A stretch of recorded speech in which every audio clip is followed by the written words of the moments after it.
Welcome to the Small Nation Podcast, brought to you by CoverLink Insurance, where people are more important than policies. On this show, we unpack lessons from entrepreneurs, break down development strategies, and do deep dives on small town success. Our goal is to provide value to our listeners by hosting conversations that teach, inform, and inspire. Thank you, Ethan. Welcome, guest. Today is an exciting day on the Small Nation Podcast. I am going to be on my best behavior because my mom, Shary Duff, is in the studio today. So welcome, Mom, to the show. Thank you. Well, coming into this, I was thinking of all the tough questions. And for a lot of our listeners, we've recorded 50 plus episodes. Yeah. And one of the popular episodes was people kind of hearing from my father, Scott, and providing a perspective of family business, which a lot of our guests that we've had on the show have shared that they either were exposed to small business growing up, or they were connected to a friend that maybe had a family business. So I'm excited to have my mom because she has been a tremendous, important part of my life growing up. And also, I'm going to have her share a little bit about her background of how she became an entrepreneur and took some time off and then has started some new businesses today. But Mom, tell us a little bit about, before I was even thought of, you grew up, your last name was Snap, and you grew up to parents that had how many brothers and sisters? 9? I had one brother and one... No, your parents. My parents, yeah. Dad had 10 siblings. Right. And Mom was an only child. Or no, and Gene. Uncle Gene. Well, and the thing about it is, to your parents growing up, particularly our grandpa Dick, having that many brothers and sisters, that had to be tough growing up in the little town of Huntsville, Ohio. And coming out of the Depression years, I mean, they knew what it was like to be cold. They knew hunger. And they knew what it was like to sleep 5 kids in a bed. And it was a completely different world than what we see today. And, give listeners some perspective. Huntsville, Ohio is the definition of small town. One stoplight, one gas station. And, growing up there, because not only did your parents grow up there, but like generations of our family are from that town. And so you mentioned, your father, Dick's, family, and then your mother, Evelyn, she grew up on a farm. Beautiful farm. Grandma and Grandpa Beard were big farmers, worked hard from sun up to sunset. The thing I remember most about grandparents and great-grandparents was gardening. Gardening was big. Why is that? Why was that such a big thing growing up in a small town and having a garden? Well, you're still looking at folks that came out of the Depression, good farmers that made money go far. Mm-hmm. You canned, including meat. And it just was a way of life. You didn't think of anything else. You didn't go to the grocery store to buy those things. You didn't eat apples and fruit if they weren't in season. Even in my generation, I remember a friend of mine coming to the house saying, "Oh my gosh, you have grapes at your house." And I can't believe you have grapes. And this wasn't somebody that was from a poor family. She was from the same kind of folks I had, but that was a luxury. And you didn't get fruit that was not in season. Our parents didn't buy it, unless it was from the fruit trees or the garden. And that's when you saw a lot of canning and preparing for the winter. And you lived near woods. And, at the time, your parents decided to chart out and start a business of their own, right? So Grandpa sold cars. And then he charted out in the insurance business working for someone else, and then had the opportunity to buy the agency. And about the time that you were in, middle school and high school, he took over in his own insurance agency. What was that like? Men during that period of time weren't real present in the household. Your mom was who handled everything. And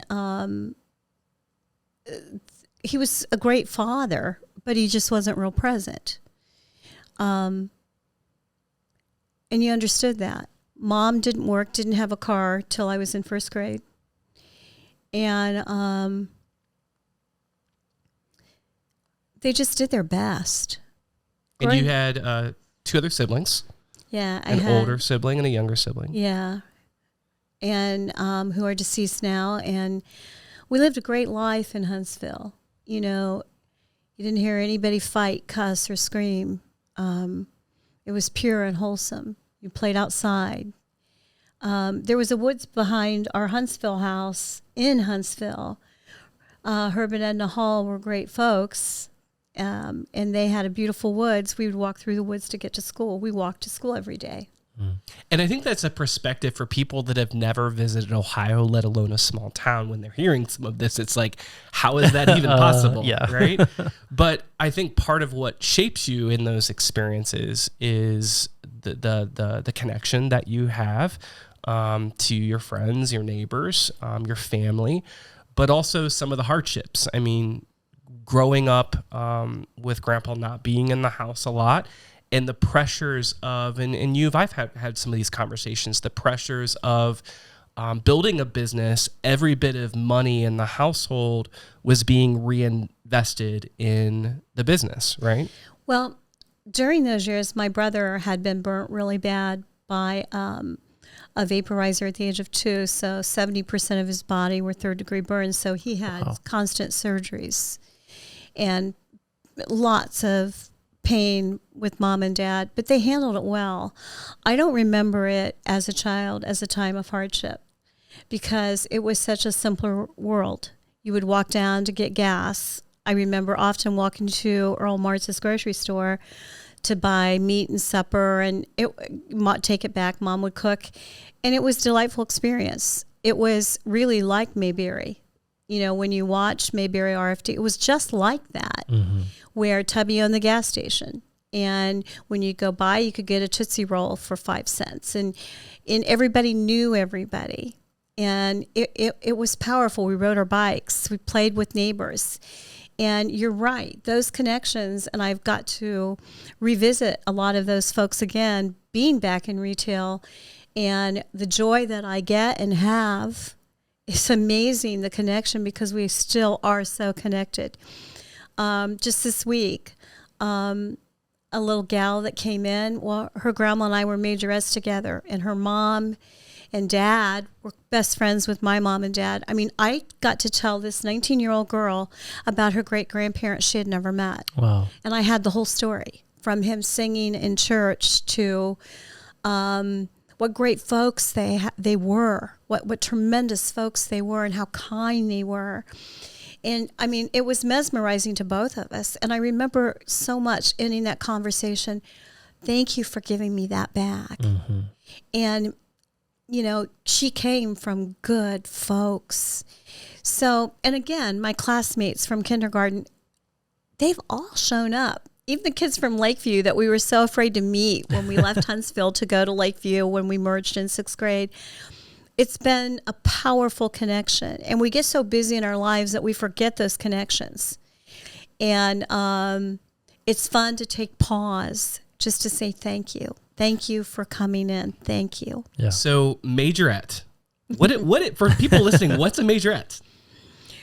Well, we all went to Bell Center to Miss Cheryl Newman, who was like a Miss America, literally. She had carried some of those beauty pageant titles. And she taught us all baton, and that was a big sacrifice for my parents and all of us to go get baton lessons. And so there were a crew of us from Huntsville that kind of stayed because it was all school districts, not Ben Logan, because it was in Bell Center. So we stayed with it. Right down to Susie Buckenroth, and I recounted this story yesterday to this little gal because we were marching down the county road and being a parade, practicing for our parade, and a car just came over the hill and almost hit us, and we didn't get in trouble because the gentleman had been drinking and we didn't get turned in, but we almost killed him. Oh, geez. Well, there is a rumor that at some point you actually lit fire on your batons. Yeah, talk about making your grandfather crazy. Yeah, who owned an insurance agency, by the way. Yeah. Well, the other thing, you were a drummer as well, right? I was a good drummer. Yeah, I was a good drummer. All right. I'm just waiting for the rock band to actually come back. Yeah, So. I would like to do that again. I'm probably not finished with that yet. Yeah. Well, we fast forward. So you met Dad, and of course, you guys decided to have a family, and you married into a family business. I did. We operated a sand and gravel operation, a stone quarry. And when my dad graduated high school, he shared on his podcast that they wanted to find a way to sell more stone, which our family mined. So they started a ready-mix concrete operation. And at the time, like you mentioned what your dad went through of kind of being not really able to be as present. But that was probably similar in the earlier years of the marriage and also having children, was it not? Yes, but we were still, my generation of women, the first generation to really break out in entrepreneurship and business, still, we were used to conventional. So that wasn't... So you took a job at Farmers Bank. Right. Was that easy? Was it easy for you to get that job and to work? You said breaking out. Was that unusual? Yes, because I was probably the first woman in the Duff family to ever work outside the Duff businesses. Mm. And no, we were young and fun, and we were married. I started dating your dad at 14, and he was the love of my life in that respect. And no, I don't remember that. We went to work and you learned, and it was a new way of thinking. But everybody started to work then. Your dad made $164 a week. We lived in the Belle Edition, which at the time was good money. And So when you bought a home, we're watching the news today about interest rates, and you had a chance to build a new home in the Belle Edition, which is kind of a... We didn't do that. We bought a home that a home ec teacher and her husband had built but never lived in. Things had changed for them, and we paid $34,000 for our first home. It was a nice ranch, beautiful. But your interest rates, weren't they really high at the time? Yeah. Yeah, I worked at the time then, you were looking at 18-19% interest. So we're talking about today, and that's a perspective. Yeah. Starting a family, and a lot of people that are listening are in that same boat. They want to buy their house, and we're at 8% interest rates today. But there were families at the time that bought homes at 18% interest rates. Jeez. Right. And so, it was... It was a modest, very sweet house, and but we worked, and your dad started working very young, and he had a huge work ethic, and the business came first. I mean, that's the way it was, and that was okay at the time. Maybe I didn't always understand that, and family businesses are horribly challenging. Especially, I think, for in-laws or outlaws, as I call them, because it's always kind of trying to figure out to find a place to fit and be, and maybe not understanding the full aspects of a family-owned business. There's so much psychology to it. There should be a good book or a seminar that you can go to. And one of the things that I learned by starting my own business was learning complete compassion for maybe Scott and other men that put in a 50, 60, 70, 80-hour week, which is what he did. And that may be peculiar to this generation, because I still want to do that. I'm still working at midnight because I love it, but I don't know how else to make my businesses work now. Starting from scratch and doing what I'm doing is a risk, and I'm aware of that, willing to take it, but I'm very passionate and very serious about the fact that these businesses matter. You just can't throw money out there and not have it come back. But the great thing about entrepreneurs is we have that in kind. I was joking before I came here with Dan from Heirloom Cabinetry, and I looked at him and said, boy, everybody wants money. The money's going out. And we kind of sat, and he said, I never dreamed when I was, doing this much business that the money would not be there. And there's just not a harder working young man, but it's true. Well, and for those that are listening, after at some point you decided that you wanted to create your first business. Yeah.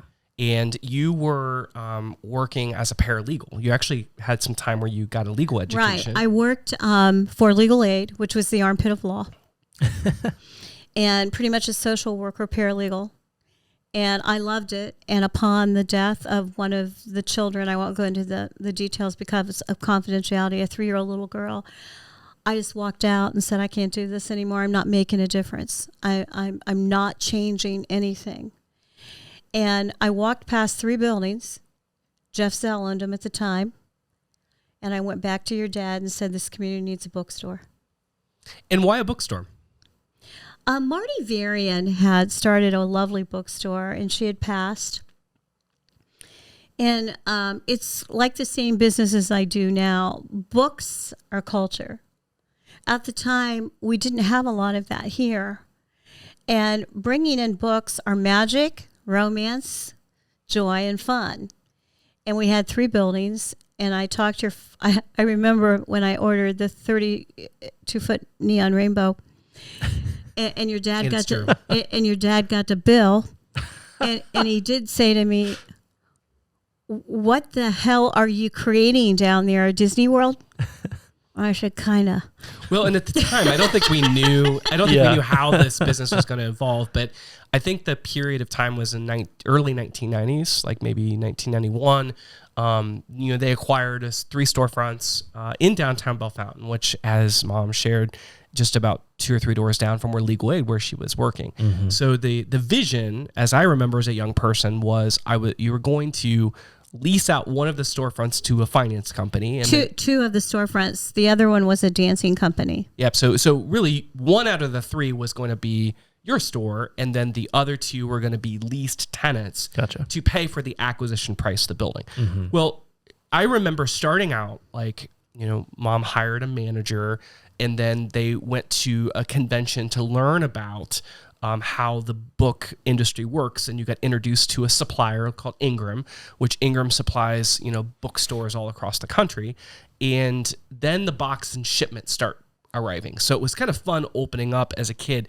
There was the architecture section, there was the cooking section, there was the nonfiction, and so we were, setting up the displays, getting everything ready that you're starting as a new entrepreneur. And from people on the outside, they think it's really easy. Oh my gosh. What are like all the stressors and the things that go? Oh my gosh. I think,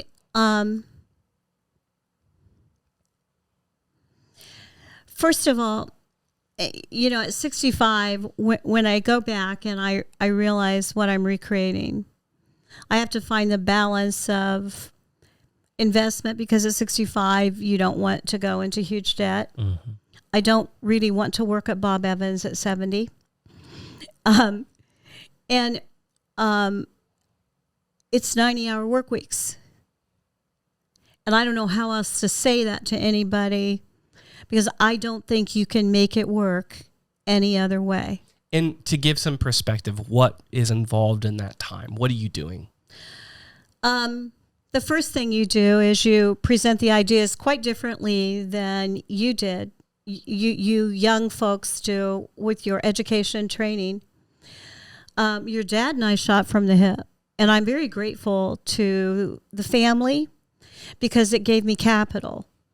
And that capital came from family-owned businesses. And I am so thankful and grateful for that opportunity that I could have capital in a small community and go in and hit every big hitter. I was no genius.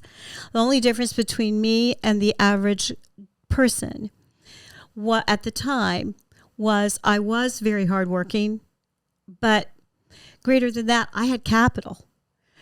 And I didn't have to work on secured loans or because I had capital. And that is the gift of the entrepreneurship of businesses. And the sacrifice that previous generations. Absolutely. I think that there's a misunderstanding that family wealth is just given. Oh my gosh. It is earned with blood, sweat, and tears, and a tremendous amount of pain. I mean, oh my gosh. it's just, and I do think that's awesome and I agree. I benefited from the same things in building my companies from the sacrifices that family has made. But nobody gave us anything.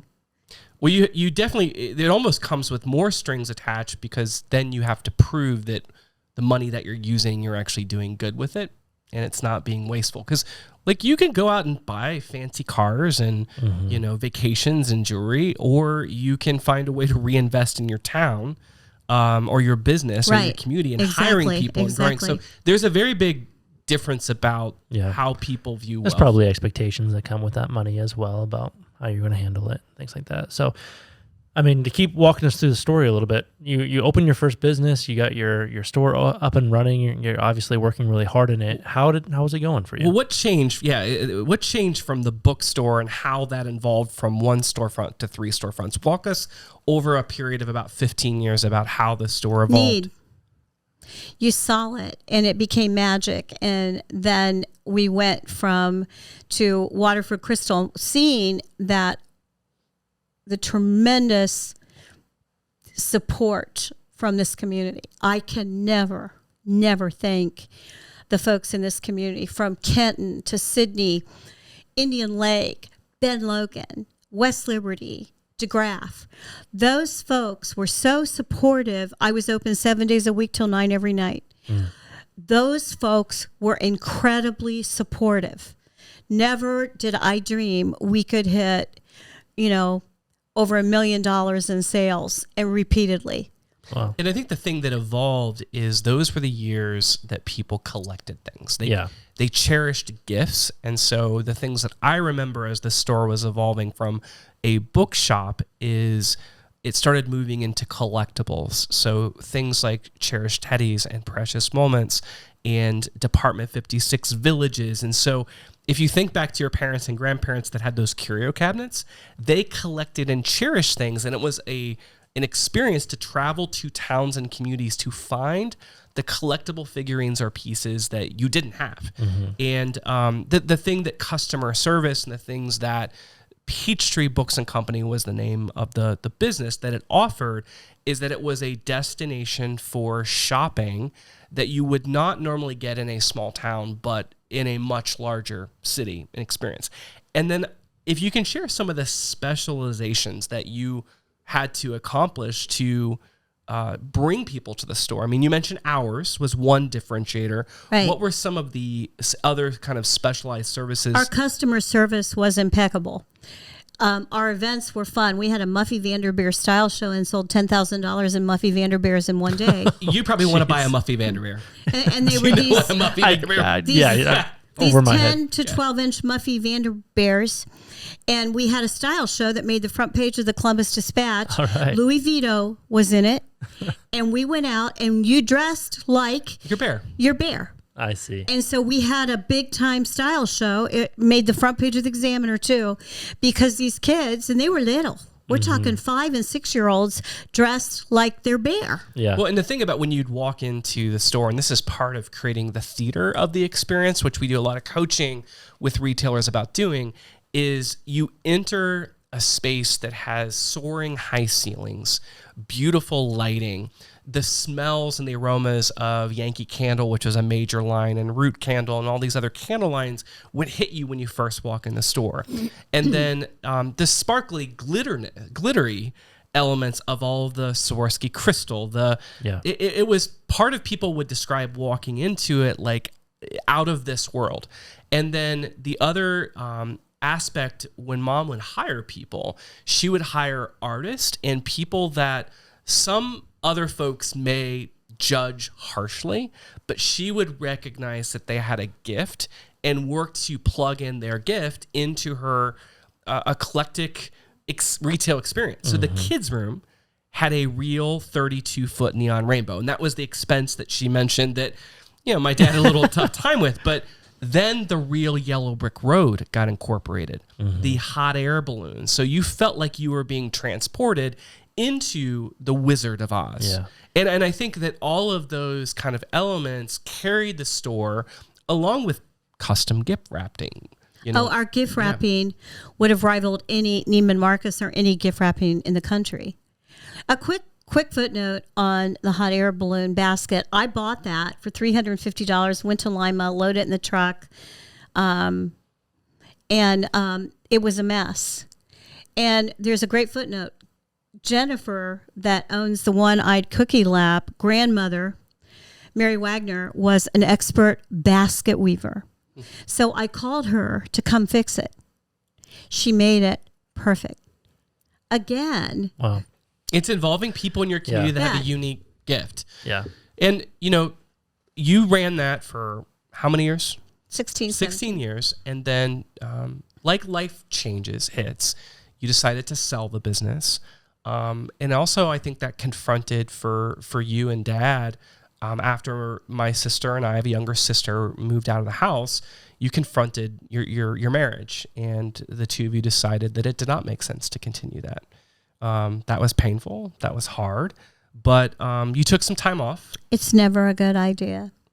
Well, we figure it out, right, as we go. Yeah, it's just never a good idea. Yeah. And I think one of the things that, if I could pass on to you kids, is that our biggest downfall was exhaustion. We weren't bad people. We were good people. But you get so tired, and you take so many hits from the community.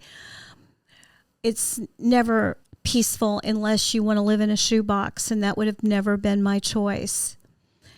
And those hits hurt you.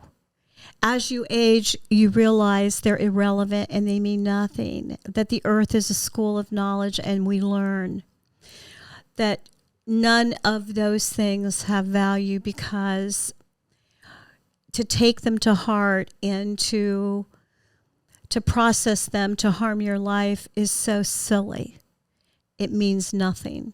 And I think that you heard earlier in this segment where we talk about the community is very supportive and is very loving. And you it's kind of almost, some days you leave on cloud 9. Right. And other days you, like you said, you're exhausted and your fuel tank is on empty. And people can be cruel. Yeah. I think it's a much crueler world now.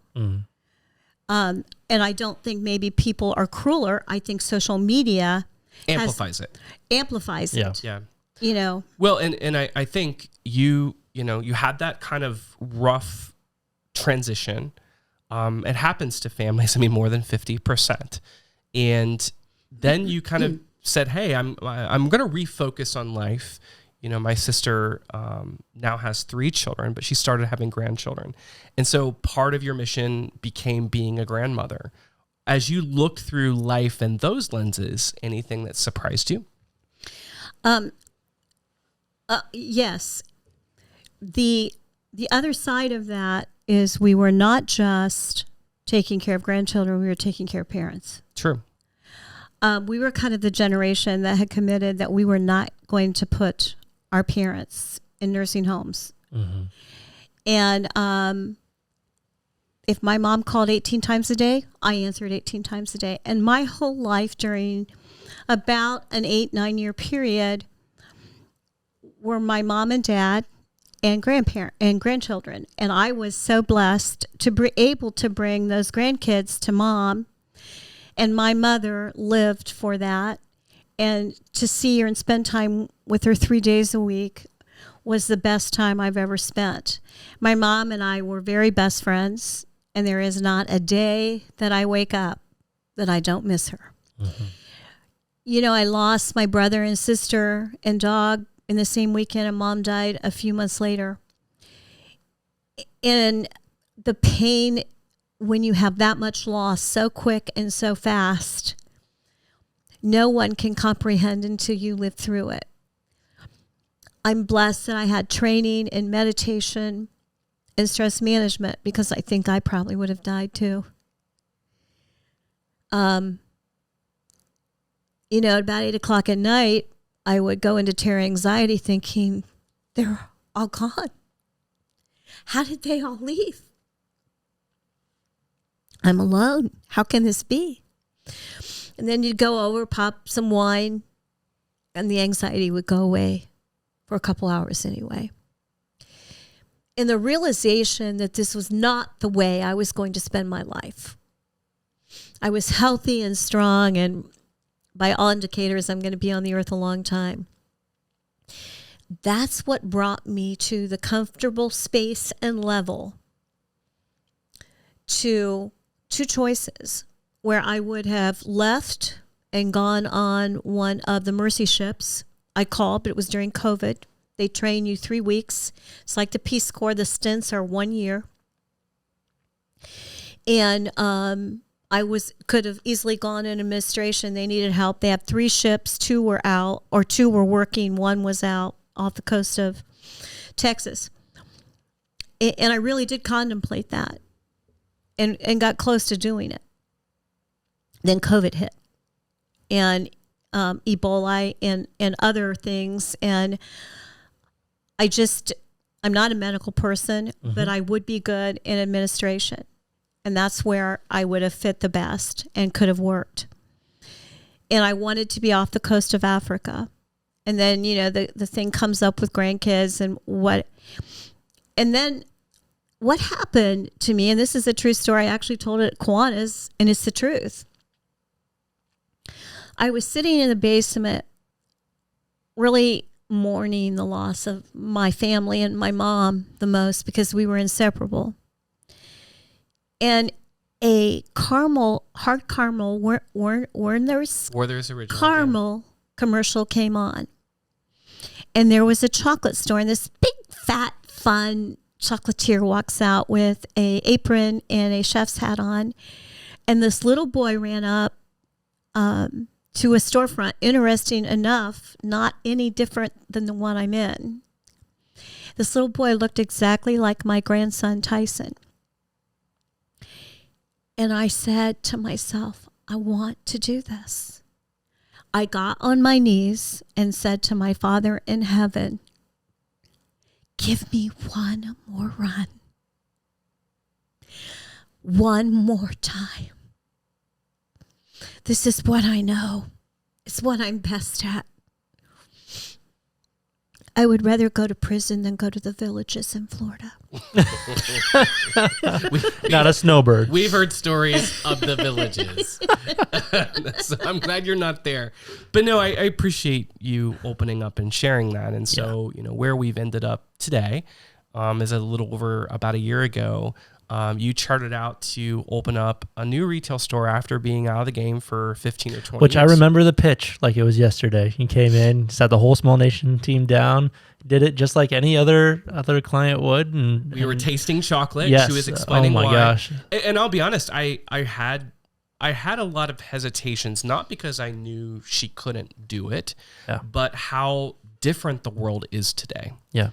And no longer collectibles. It's no longer... In a lot of the same principles, and we'll maybe talk through a little bit of that, there's a lot that we would do back then that actually offends some people today. And it's just a different environment. But the good news is that she, Shary and my mom, has started up the Queen of Hearts Fine Chocolates and Gifts.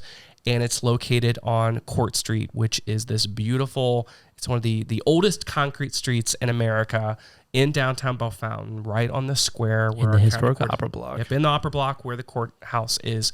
And it is magical. She's got some samples here today. If you just kind of hold those up, Mom, we've got some cameras here. But she's got, she carries like hundreds of chocolate options. But these are DeBrand chocolates, which are made in Fort Wayne, Indiana.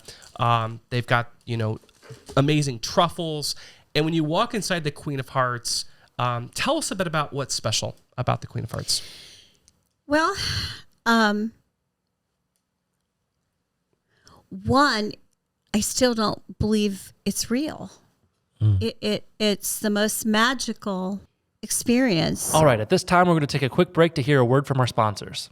If you are looking for a dynamic workspace in the heart of Bellefontaine, look no further. Build Co-working Space is your destination for creativity and collaboration. With state-of-the-art facilities and a thriving community, This is where innovation happens. Join them today for as low as $99 a month and build your success at Build Co-working Space.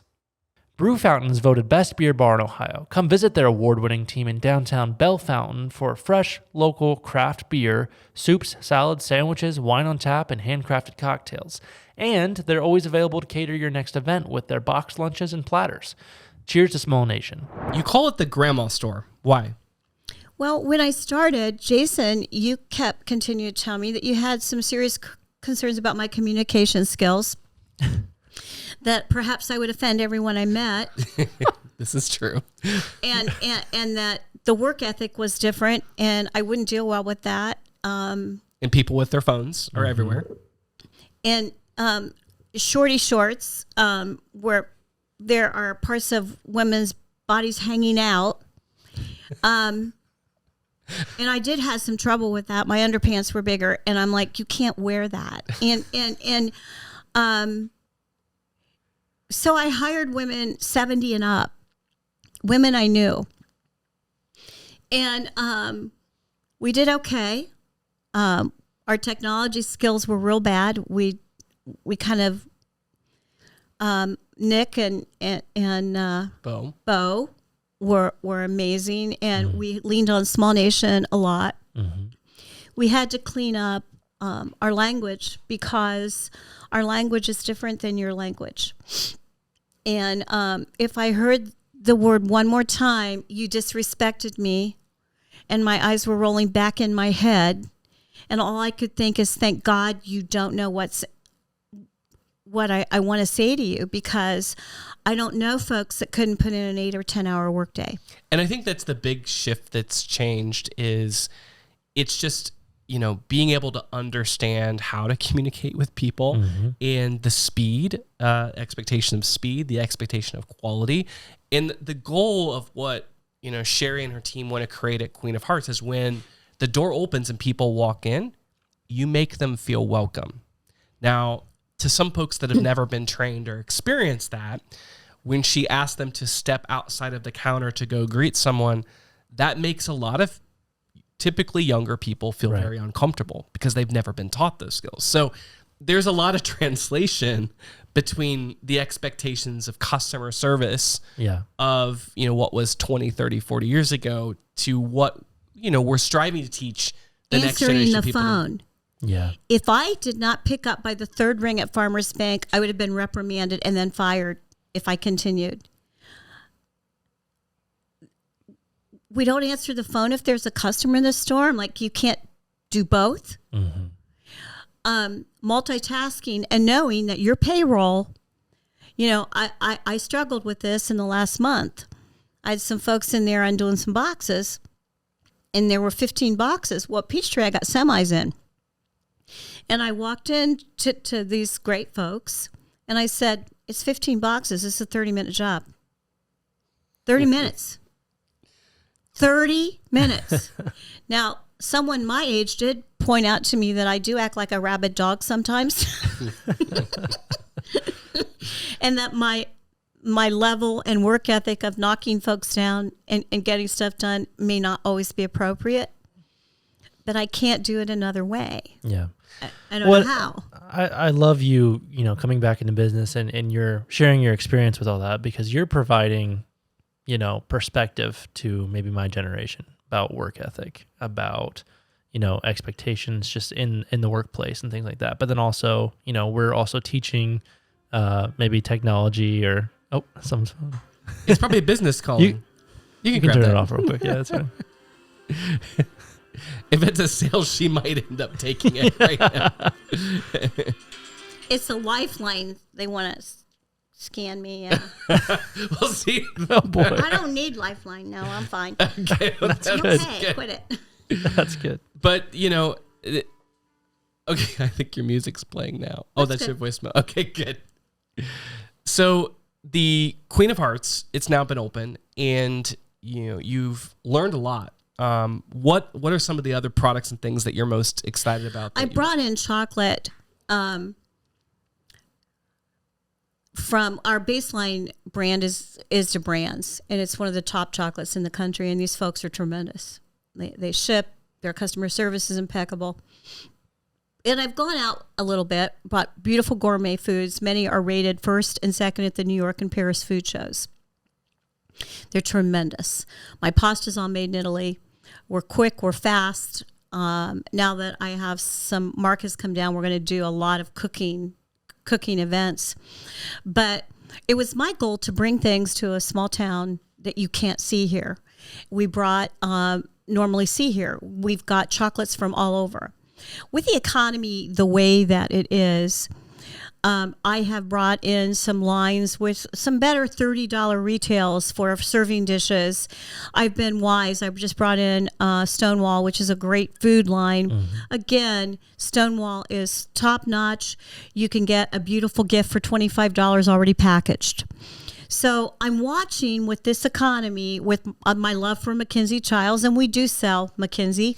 And just to share, like what's, amongst the stuff that's up here, we've got lots of different price points. So this designer look Mackenzie Childs, what is Mackenzie Childs? Mackenzie Childs is an all hand-painted line. They've branched out into home decor huge. Started out in the 70s by a couple in upstate New York and clay. And everything is hand-painted and beautiful. Now, since then, a lot of their items are no longer made in the United States. They're like everything else in different countries, right? Outsourced. But the pottery itself is still made here. You either understand it or you don't. It's not an in-between. Mm-hmm. And it's pricey because it's hand-done. It's very specialized, material. You go to a price point that's more of a luxury item. It's a luxury item, no doubt. But you've got things up here such as Shirley's Gourmet Popcorn, which is a local item made in Bluffton, Ohio. Exactly. Now, what I love about Shirley's brand is the Suter family. Shirley was the ticket taker at the theater in Bluffton, Ohio. Theater. There's nostalgia for it. And they came back to cherish her legacy and now make all these delicious caramel corns and flavored corns. So that's now available here in Bellefontaine. And as we kind of go down the line, you've got more affordable options that are holiday themed. Right. We brought in a line called Mud Pies Heavy because it's, $15 to $40 and they're beautiful. The problem is when you deal with those companies, you get massive amounts. You can't control it. So having a small store has been a disadvantage because Peachtree was so large. We were looking at 18,000 square feet versus 850. You kind of got to learn to balance that because you can't just buy one. So when I have sales, they're great because it's just the way it works. But we've developed, it's a great price point. People can afford it. The next is Louis Shary chocolates. These are amazing. This is quite a story. Louis Shary moved to the United States in the late 1800s, and he was the first man to actually bring chocolate from Paris to New York. And these tins are absolutely gorgeous, and they're all themed, and they match all the designer bags. So Louis Shary's Premier, very affordable. I think that's $12.50. Really a nice line of chocolate, some of the best, again, in the world. Just fun, just a really fun line. Yeah. And the nostalgic, if we try to tell our story, not all folks want to hear a story. We have to learn our customers. I thought I did such a good job a couple Saturdays ago. A man and a woman walked in and she was lovely and he seemed okay. And I mean, I'm just in there telling my stories, just wonderful and asking them questions. Where are you from? And he walks out, and one of my employees was sitting there. Boy, they sure are pushy. Like I was, it was like you have to learn perspective because no one is used to being spoke to anymore. If my employees do not greet, it's the psychology. It goes back to Hug Your Customer, a book written in the 80s. Where the psychologists greet that customer within 60 seconds. Yeah.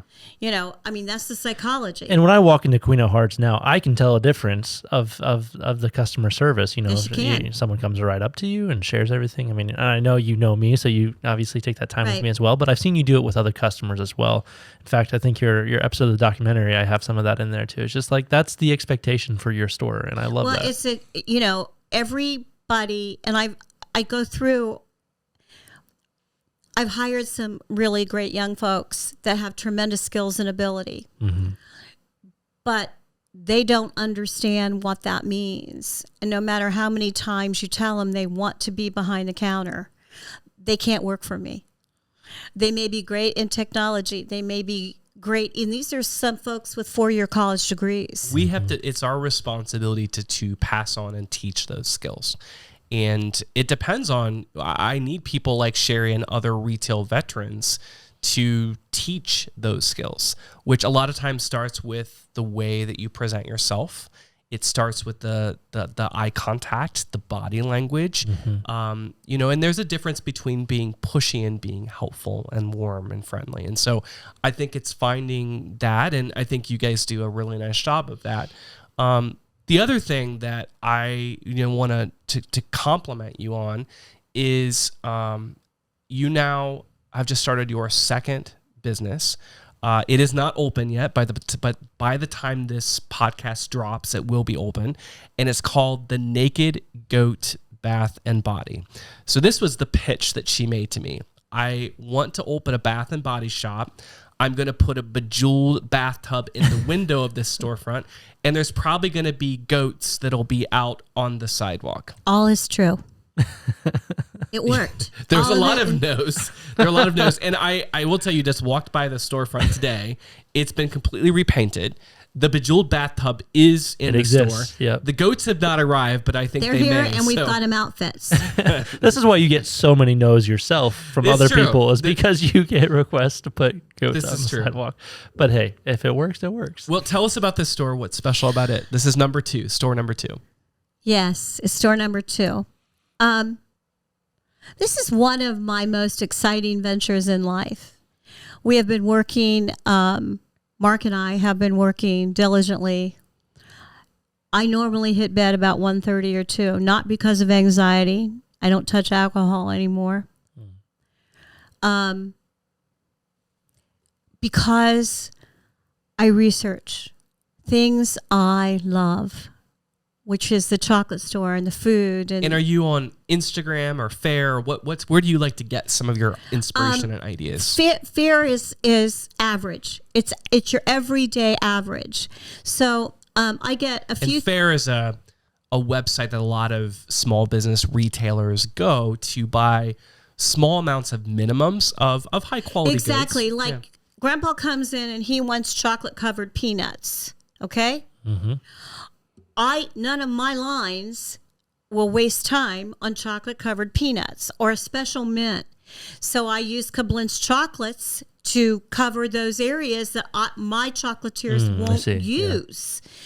You know, because they're on Fair, they're easy to get to, they ship nice, and it's lovely because Grandpa is not happy and does not think I'm a real store without chocolate covered peanuts. Yeah. He doesn't want a gourmet chocolate covered. He ain't going to pay $12 for it. You know, he wants so I know that some of those items, which is, you know, they're made here in Ohio and they're nice folks, they're Amish, that I need items like that he picks up a $6 bag. Why I am selling his wife, you know, things she enjoys, because those things are important. He wants chocolate. So,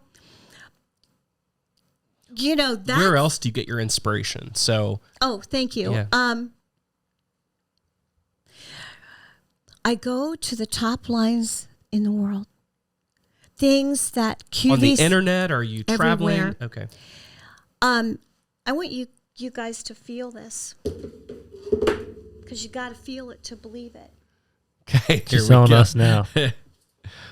Ooh. Oh, all right. Do you want to put this on, Ethan? We should have put these on at the beginning of the episode and all just sat around. Actually. And then is this a robe? Is that what this is? This is a robe. It's like a So, blanket.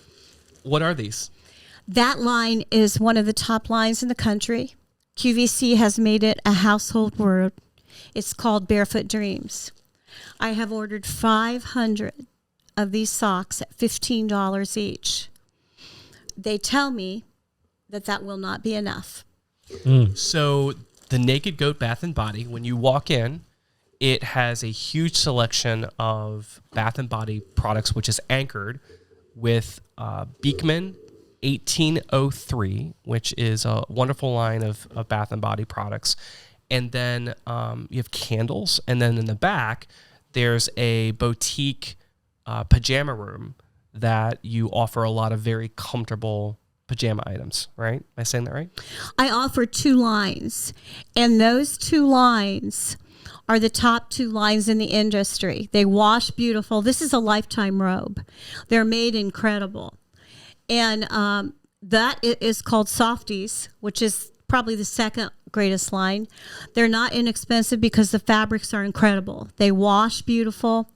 They're incredible. Along with the gift of getting Beekman. I couldn't be more pleased. We run about 98% clean, which means that when you hit some of the box Bath and Body stores, a lot of that we used and heavy scent, the powders, we now know that they're strong carcinogen, cause fertility issues and cancer. Nothing in my store, in my Bath and Body store, is poison, or my chocolate store. I watch very close. None of my food and my chocolates come from China. Now, that's not true with the decor because, you know, that's just not the way it works. But none of my foods come from a country that is not regulated, along with my, right down to my fabrics. I'm not going to sell you product that is not good for you. Now, that in case retail of a bathrobe is $109, but that bathrobe will last you forever. Yeah, it's a very great intentional, product. high quality product. Very high quality. And you're opening, you know, right in time for the holiday season. And what we know about independent retail is you really depend on the last 3 months to make your hay. That's right. So for any people that are listening and you kind of deduce down advice that you would have for retailers today, how do you compete against Amazon and the internet? Like what are the differentiators today? Well, it's a whole new world. At Peachtree, I was supported by the banks, the hospital, local folks were in there on a constant basis. I'm not seeing that so much here, and I'm going after it. Where I'm making phone calls, even folks I do business with, saying, you know, what's it going to do to bring you in? Would you please come and let me share with you? Because one thing that I do want to point out to your generation, when people did business, when we did business with them, they did business with us. You see practically none of that anymore. I wish I could give a seminar on it because it works. You take care of each other. And there's no issue. What I've heard the last 2 weeks continually, because we have so many people coming down and we let them in. You know, I let to them the in. new shop. To the it's new not store. open yet, but you're getting I set let up. them in. Yeah. And the comments are like, we don't have to go to Columbus anymore.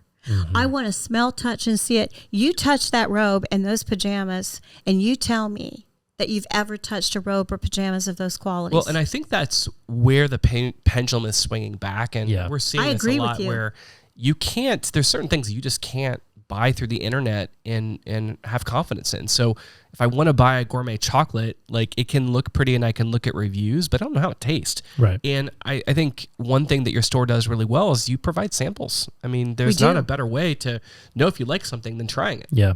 I'm glad you said it that way because that's what I'm sensing a lot of themes here in this episode is that pendulums swinging back and forth. I mean, you've seen a couple different, pendulum swings in different directions, but even your comment about the real estate, the interest rates. Yeah. It's like we can learn from everyone's history. freaking out, what's going to happen and all that stuff. But then we can learn from history. Having that perspective that, it's been here before, we've been okay, and I don't know, that along with some of the trends that we're seeing in the business. There's not a lot. I mean, I've been in this field 40 years now. The faces change, the names change, but the basic principles in business do not change. Shopping local means if they do well, you do well. And with that 40 years of experience, what when you think of Downtown Bellefontaine and your operating businesses that are here today, what's changed about it? What do you think about Bellefontaine today versus what it used to be? Well, it's a fairy tale. I struggle, and this is no secret, because I don't really struggle with much of anything. I struggle with hours that retailers are choosing to stay open or closed. It is unheard of to do a build out on a beautiful building and have a lot of inventory and close. Mondays have been completely shut down in this community because choices of retailers who do not want to stay open. I refuse to close. I will not close. I can't spend several $100,000 on inventory, and I have, and build outs and beautiful buildings and shut my doors during prime business hours. And you can like me or not like me for that, but I'm telling you, this is not working. And I hear it on a constant basis from customers. Why? Well, we have booth rental, and booth rental, it may not matter to them. But when you're floating inventories and the downtown is shut down by, I don't care who it is, during an event or whatever, and you lose Friday and Saturday days, you can't pay bills. You can't do it. Now, if you have booth rental and it's light and it's a hobby, doesn't matter. But if you've got a storefront and you're seasonal and you've got $100,000 or more to sell that's seasonal, when a community is shut down, you're finished. And I do think that's more coaching that has to happen. It's kind of the chicken and the egg for a lot of downtowns. Their busiest times are the weekends. So you'll see a retailer that'll be open up just Friday and Saturday. What's been really awesome is that we've got a really great group of retailers here that have been having expanding hours and more consistent hours. And I appreciate you being open on Mondays because you're seeing others see your success and also choosing to expand their hours too. But more retail roundtables need to happen. Sometimes it's happening with your downtown group or your Main Street group, or maybe it's just 2 or 3 retailers that you resonate with within your community that you get together and cross-promote each other. And that's the other thing I'll just compliment you on, really trying to spend time in your neighboring businesses because there's incredible businesses that are neighbored around you. You do shopping in there and then you post about it and you do goodwill to help them be successful. Yes, too. I do. Speaking of the incredible new plant store. Yeah, Katie. Yeah. I had Katie's power of attorney, medical power, when she was playing soccer because her mom worked at Honda. Mm-hmm. Katie is a valedictorian. She's a genius. To see her, I went down and had the best time with her. She's a genius. That store will be the best plant store you've ever walked into. Yeah. And I think we want to build on that. But, thank you for helping set the pace with her and also giving a shout out to Katie and other entrepreneurs too. I am going to kind of ask a different question than we normally do. Yeah. It's more of a personal one to you, Mom.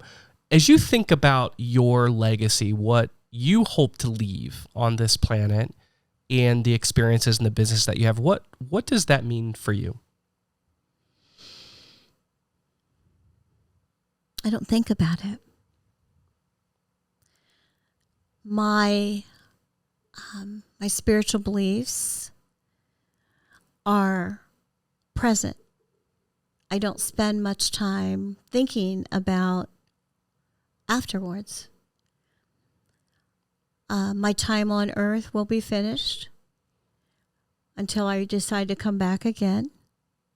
Yeah, I feel like she's coming back sooner than later. Could. And I'm not going to sit in my basement and cry because I miss folks. Yeah. That is a disrespect to all. And I plan to open a store a year till I die. She told me, buckle up and get ready. Well, my next one is a wine store next to the Queen. She's already previewed it. I'm going to wine school soon. Okay. Yeah. Well, Mom, I'm very proud of you. And, thank you for sharing your story. We say that we look in the mirror and we never want to wake up and become our parents. But I think for guests that have listened to the show is that I'm really proud of both my parents and what they've taught me and the opportunities they've given me. But you have to get to Downtown Bellefontaine and check out the Naked Goat Bath and Body, which would be the newest store. And then do not miss stopping by the Queen of Hearts Fine Chocolates and Gifts. Thanks, Jason. But thanks for being a guest on the show today. You're welcome. Thanks for tuning in on this episode of the Small Nation Podcast. We hope that conversation proved valuable to you. And if you enjoyed it, be sure to share the episode and follow the show on Spotify, Apple Podcasts, or your favorite podcasting platform. You can also subscribe to the Small Nation YouTube channel if you prefer to watch your episodes. Follow Small Nation on social media, and we'll see you in the next episode.